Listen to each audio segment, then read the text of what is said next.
स्वागत है आपका हमारे YouTube चैनल में। तो इस वीडियो में देखेंगे 7 क्लास का मंथली असेसमेंट दिसंबर माह का। ठीक है, मंथली असेसमेंट का सॉल्यूशन झारखंड बोर्ड का। तो चलिए सबसे पहले हिंदी में देखते हैं। तो ये एक पैसेज दिया हुआ है, इस पैसेज को पढ़ना है और आंसर देना है। ठीक है, तो कुम्हार ने माटी के साथ अपना कैसा रिश्ता बनाया। तो इसका पहला का आंसर हो जाएगा प्रेम और लगाव वाला रिश्ता बनाया कुम्हार ने माटी के साथ। सज्जात्मक शब्द का में कौन सा प्रत्यय है। तो प्रत्यय लास्ट में जुड़ता है, तो आत्मक इसमें प्रत्यय है। ठीक है, अगला क्वेश्चन तीसरा नंबर है, निम्नलिखित शब्दों में से किन्हीं दो शब्दों में के दो पर्यायवाची शब्द लिखिए। पर्यायवाची शब्द लिखना है। तो पर्यायवाची शब्द किसी दो का लिखना है और दो है ना। तो चलिए हम 3 लिख दिए हैं। फूल का लिख दिए यहाँ पे पुष्प कुसुम सुमन, 2 लिखिएगा कोई भी है ना। और पुत्र का यहाँ बेटा लड़का सूत, ये 3 दे दिए, 2 लिखना है आपको, 2 लिखिएगा। कुंभकारों की नई पीढ़ियाँ कुंभकारी के पेशे को क्यों नहीं अपनाना चाहती हैं। तो इसका आंसर हो जाएगा यहाँ पे देखिए, कुंभकारों की नई पीढ़ियाँ कुंभकारी के पेशे को नहीं अपनाना चाहती, क्यों। तो उत्तर है आज के विज्ञान युग में मिट्टी के बर्तनों की महत्ता नई पीढ़ी नहीं समझ पा रही है। अब कूलर फ्रिज आदि मशीनों ने मिट्टी के बर्तनों की उपयोगिता कम कर दी है। कुंभकारों की कला की अब पूछ नहीं रहे, अतः कुंभकार के पेशे को कुंभकारों की नई पीढ़ियां पेशा नहीं मानती। इस पेशे से पेट चलाना मुश्किल है। सही है। अगला क्वेश्चन है, ये एक दोहा दिया हुआ है, मिट्टी का गहरा अंधकार डूबा उसमें एक बीज, वह खो न गया मिट्टी न बना। तो ये एक दोहा है, इसका अर्थ लिखना है। तो यहाँ पे इसका अर्थ दिख रहा होगा, ये देखिए इसका व्याख्या। उत्तांश में कवि ने बीज और उसके अंदर में छिपी शक्ति को उजागर करने का प्रयास किया है। कवि के अनुसार मिट्टी के अंदर कोदो और सरसों के समान छोटे से छोटे बीज भी ना तो मिट्टी बन जाता है ना ही खो जाता है। उस छोटी सी बीज के हृदय में डाली, तना, जड़ और पत्ते छिपे हुए होते हैं। उस बीज में ही विविध प्रकार के रंग रूप वाले फल और फूल होते हैं, साथ ही होता है हरियाली का संपूर्ण संसार। ठीक है, तो ये आंसर हो जाएगा। अगला क्वेश्चन है, अगला आता है इंग्लिश में। ठीक है, तो इंग्लिश में भी एक पैसेज दिया हुआ है नेल्सन मंडेला का, उसका पैसेज को पढ़ के इसका आंसर देना है। इन which year did मंडेलास father die, उसका पिताजी कब डेट किए। तो 1930 में।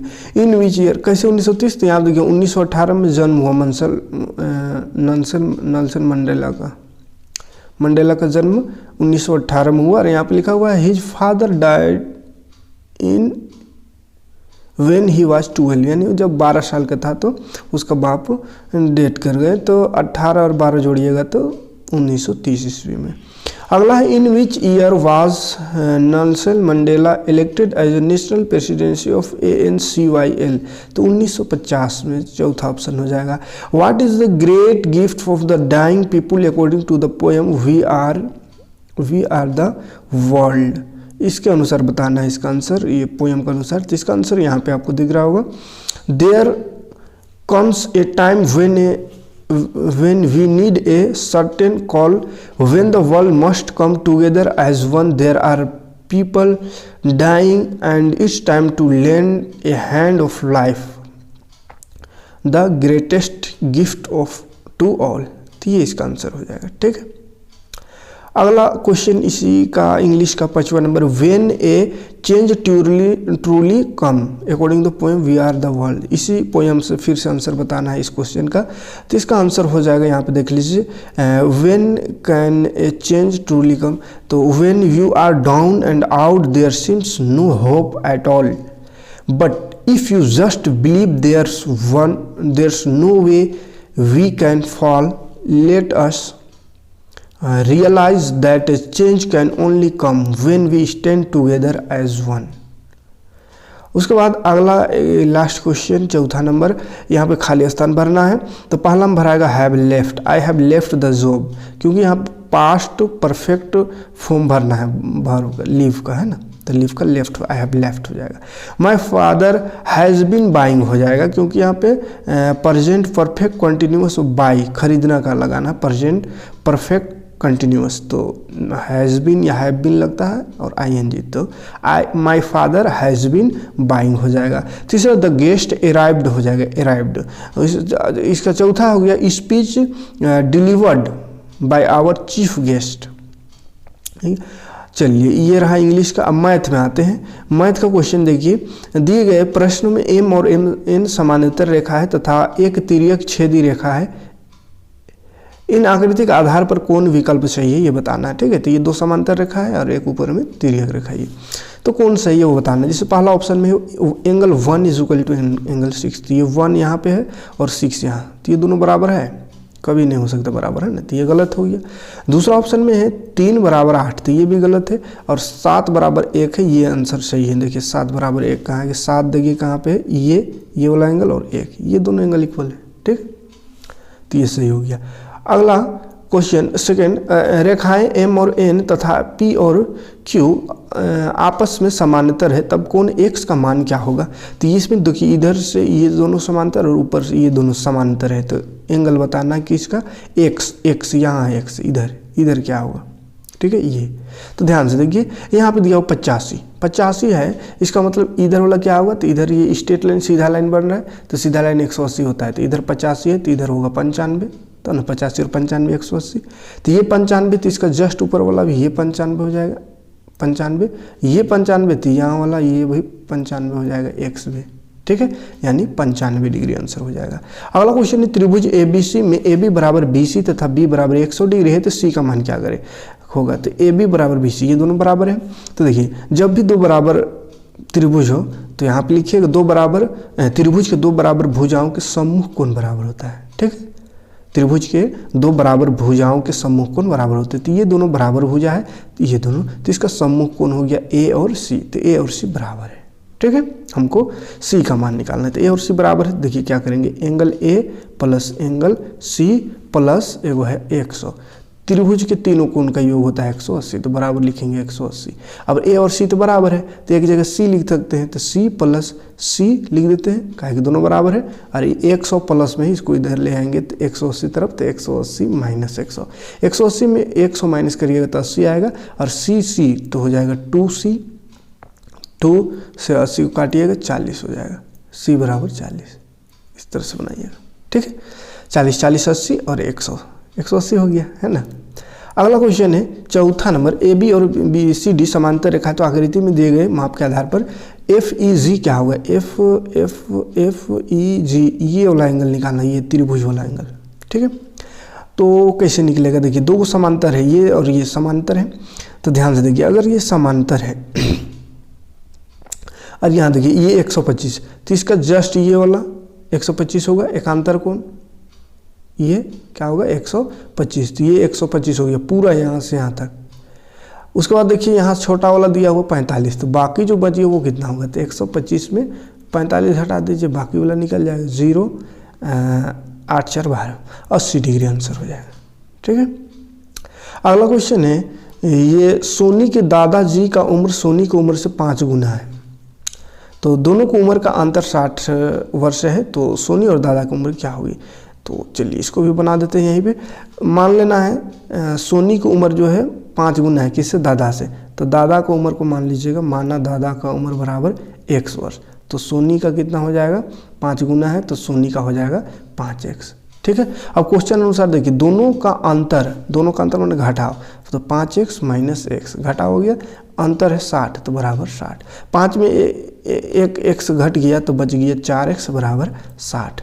तो देखिए काटेंगे इसको, तो 4 का 4 4 5 20, यानी x आ गया 15, तो x माने किसको, दादा को, उल्टा लिख दिए यहाँ सोनी होगा शुरू होला है ना, सोनी x और दादा ना 5 गुना होगा, है ना, दादा हो जाएगा सोनी का 5 गुना, ठीक है। तो सोनी का आया x 15 आया सोनी का, और दादा का कितना आएगा, तो दादा 5 गुना है इससे, तो सोनी का 15 गुना 5 कर दीजिए, 15 × 5 = 75 साल का ददवा हुआ। ठीक है, चलिए अगला क्वेश्चन आते हैं विज्ञान में। विज्ञान में पहला क्वेश्चन है, प्रकाश संश्लेषण की प्रक्रिया में किस रंग के वर्णक के द्वारा सौर ऊर्जा का संग्रहित किया जाता है? सौर ऊर्जा को हरा रंग संग्रहित करता है, क्लोरोफिल। किस पौधे में स्वपोषी पोषण और विषमपोषी दोनों होता है? कीटभक्षी पौधा में। अगला, चक्रवात के आने की संभावना किन क्षेत्रों में ज़्यादा होती है? तो इसका आंसर लिखिएगा, चक्रवात के आने की संभावना समुद्र के तटीय क्षेत्रों में ज़्यादा होती है, समुद्री तटीय क्षेत्रों में ज़्यादा होती है। ठीक है, बस एक लाइन का आंसर है। पौधे के रंग बिरंगे पत्तियों में भी प्रकाश संश्लेषण की क्रिया होती है, ये कैसे, ये बताना है। तो इसका आंसर यहाँ पे हो जाएगा, देखिए, हरी पत्तियों के अतिरिक्त अन्य वर्ण जैसे अन्य वर्ण यानी कि रंग की पत्तियों में क्लोरोफिल होता है, परंतु इन पत्तियों में उपस्थित लाल अथवा अन्य वर्णक क्लोरोफिल के हरे रंग को ढक देते हैं। इन पत्तियों में भी प्रकाश संश्लेषण होता है क्योंकि उसमें भी क्लोरोफिल होता है ना। अगला है, समझाइए कि कपड़े और बैनर के धातु चादर से बने विज्ञापन के पट्टे में छेद क्यों किया जाता है? तो हवा पास करने के लिए छेद किया जाता है ताकि वो उड़े ना, है ना, जो बैनर उड़ने लगा हुआ है। या इसका अथवा में एक है, आप पत्ती में स्टार्च का उपस्थिति का परीक्षण कैसे करेंगे? तो दोनों में से एक का आंसर देना है। तो ये पत्ती वाला हम यहाँ पे दिखा दे रहे हैं, ये देखिए, थोड़ा लंबा क्वेश्चन है। आंसर है, पत्ती में स्टार्च की उपस्थिति का परीक्षण निम्नलिखित परीक्षण द्वारा करते हैं, उपस्थिति निम्नलिखित परीक्षण द्वारा करते हैं। तो क्रोटन या कोलियस की चींटीदार पत्ती को तोड़िए, इस पत्ती में बीकर में डालकर कुछ देर उबालिए, फिर इस पत्ती में अल्कोहल वाले बीकर में इस पत्ती को अल्कोहल वाले बीकर में डालिए। अल्कोहल वाले बीकर को काल्ट बाथ में रखकर उबालिए। पत्ती में मौजूद हरा वर्ण क्लोरोफिल पत्ती से निकलकर अल्कोहल में घुल जाता है। रंगहीन पत्ती को पानी में अच्छी तरह से धोइए। पत्ती को पेट्रीडिस में रखकर आयोडीन के कुछ बूंदे डालिए। अब हम देखते हैं कि हरी पत्तियों वाला भाग गाढ़े नीले रंग का हो जाता है, परंतु सफ़ेद पत्तियों वाला भाग नीला हो जाता है। यहाँ पे नहीं होता है, लिखना है ना। चलिए सामाजिक विज्ञान में आते हैं। बाजार में कारखाना मालिक से लेकर अन्य थोक व्यापारी, खुदरा या फुटकर व्यापारी तक व्यापारियों की एक लंबी श्रृंखला होती है। थोक व्यापारी कहाँ से बड़ा मात्रा में सामान खरीदता है? तो या तो किसान या कारखाना से बड़ी मात्रा में खरीदेगा, है ना। उसके बाद ये दूसरा क्वेश्चन का आंसर हो जाएगा, गर्जन के साथ भारी वर्षा। तड़ी झांझा का अर्थ है, तो गर्जन के साथ भारी वर्षा को तड़ी झांझा कहते हैं। जदोपटिया शैली क्या है? तो ये लोक कला है, लोक चित्रकला है, तो चित्र नहीं लिखा हुआ, खाली लोक कला, तो लोक कला लगाइएगा। वर्तमान में लोग कीमतों के भुगतान डेबिट कार्ड या क्रेडिट कार्ड द्वारा कर रहे हैं। अगर आपको डेबिट कार्ड या क्रेडिट कार्ड का उपयोग करने को दिया जाए तो किन जगहों में उपयोग करेंगे? तो वही बाजार उजार में, मॉल वॉल में, ऑनलाइन खरीदने में, ये सब में करेंगे। ठीक है, तो यहाँ पे आपको आंसर लिख दिए, यहाँ से देख लीजिएगा।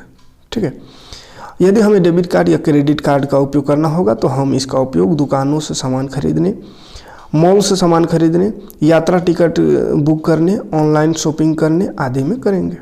ठीक, अगला क्वेश्चन है, पवन धाराओं की प्रवाह की दिशा में लगातार परिवर्तन होता रहता है, जिसमें प्रमुख कारण क्या है? तो पवन दिशा लगातार बदलता है, उसका कारण क्या है वो बताना है। तो इसका आंसर यहाँ पे देखिए, पवन उच्च दाब से निम्न दाब की तरफ प्रवाहित होती है, जो पवनों की गति को प्रभावित करता है। पृथ्वी का घूर्णन भी पवनों के वेग को प्रभावित करता है। इसके अलावा गुरुत्वाकर्षण बल पवनों के नीचे प्रवाहित करता है। अगला क्वेश्चन है, झारखंड में भाषा परिवार में शामिल भाषाओं के बारे में बताइए। तो भाषा के बारे में बताना है।